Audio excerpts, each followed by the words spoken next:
Kanina nga pong 4 a.m. ay nagpa-command conference po, nagtawag po ng special conference po ang ating Chief PNP attended by the Regional Director po ng NCRPO together with his 5 district directors and PNP Command Group and selected D-Staff and NCRPO po presented po yung kanilang deployment plan for the 4th zona of our President. 3 linggo bago ang State of the Nation Address ni Pangulong Ferdinand Marcos Jr., sinimula na ng pambansang pulisya ang paghahanda para sa ilalatag na seguridad. Ayon kay PNP spokesperson Police Brigadier General Jean Fajardo, pinulong ni PNP Chief Police General Nicolas Torre III ang pamunuan ng National Capital Region Police Office at ang 5 district director ng NCR, kaugnay ng deployment ng mga tauhan.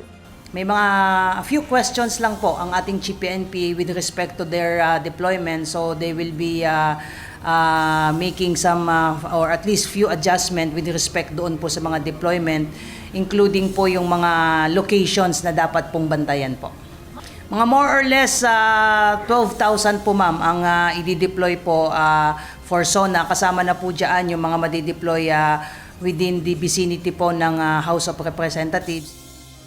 Makikipagpulong na rin ani ang PNP sa Sergeant at Arms ng House of Representatives para sa security protocol sa loob at labas ng Kamara. Sinabi pa ni Brigadier General Fajardo na muling i-activate ang Task Force Manila Shield para magbantay sa mga border papasok sa Metro Manila.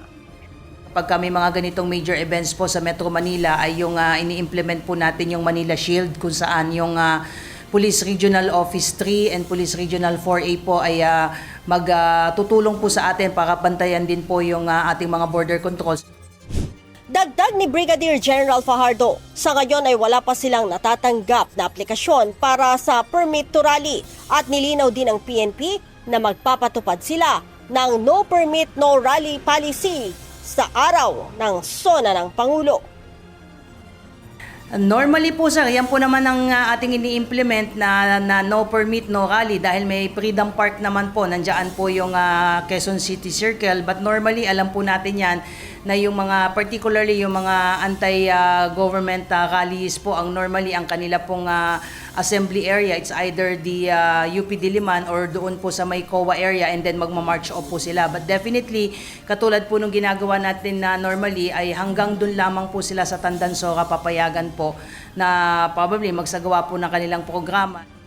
Tiniyak naman ng PNP na magkahiwalay ang magiging pwesto ng pro at anti-rallyist sa SONA ng Pangulo upang maiwasan ang gulo. Leia Ilagan, UNTV. News and Rescue. Diyos ang aming sandigan, serbisyo publiko ang aming pinahahalagahan.